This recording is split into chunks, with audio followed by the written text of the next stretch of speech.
presidente. Sa ating Panginoon. Hoy, Pilipino, kumisin kayo sa mga ito.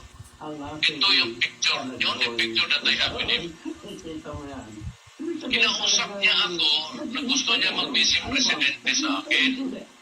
Sabi ko, ayaw ko. Ikaw klaseng tao maging vice ko.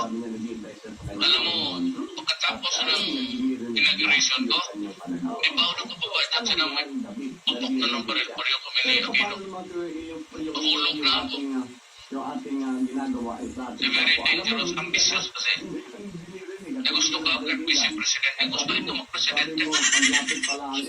Uy, Pilipino, kumisin kayo sa mga ito. Ito yung picture, the only picture that I have with him. Kinausap niya ako na gusto niya mag-vice presidente sa akin. Sabi ko, ayaw ko. Ikaw klaseng tao maging vice ko. Alam mo, pagkatapos ng inauguration ko, di ba ako nagpapabadyak siya ng pupok na ng baril-baril kami ni Aquino. Mahulog na ako. Very dangerous, ambitious kasi.